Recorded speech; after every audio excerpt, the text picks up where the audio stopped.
The energy crunch has also led many big consuming countries in Europe and beyond to initiate conservation measures, and talk of rationing has emerged in some places. The head of the UN Weather Agency says the war in Ukraine may be seen as a blessing from a climate perspective, because it is accelerating the development of and investment in green energies over. The head of the UN Weather Agency says the war in Ukraine may be seen as a blessing from a climate perspective, because it is accelerating the development of and investment in green energies over the longer term, even though fossil fuels are being used at a time of high demand now. The comments from Petteri Taalas, Secretary General of the World Meteorological Organization, came as the world is facing a shortfall in energy needs, prompted in part by economic sanctions against key oil and natural gas producer Russia, and prices for fossil fuels have risen. That has led some countries to turn quickly to alternatives like coal.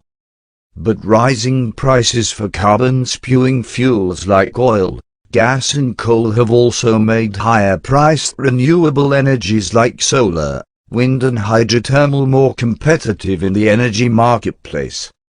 The energy crunch has also led many big consuming countries in Europe and beyond to initiate conservation measures, and talk of rationing has emerged in some places.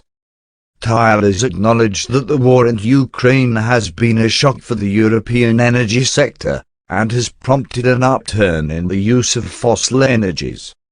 From the 5 to 10-year timescale, it's clear that the war in Ukraine will speed up our consumption of fossil energy.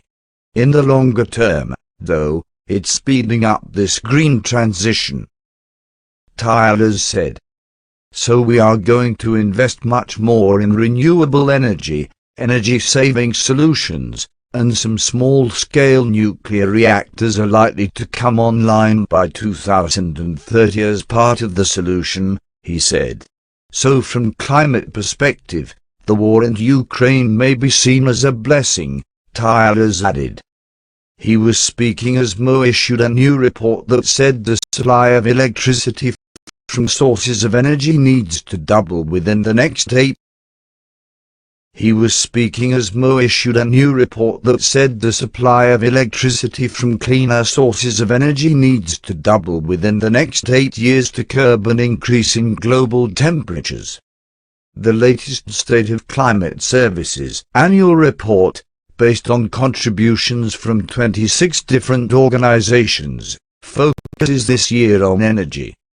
Taalas said the energy sector currently is responsible for about 3/4 of emissions of heat-trapping greenhouse gases, and he called for a complete transformation of the global energy system. Thank you for watching the video. Everyone, stay well and stay safe. I am leaving today. See you in another video, along with some news of interesting and wonderful happenings.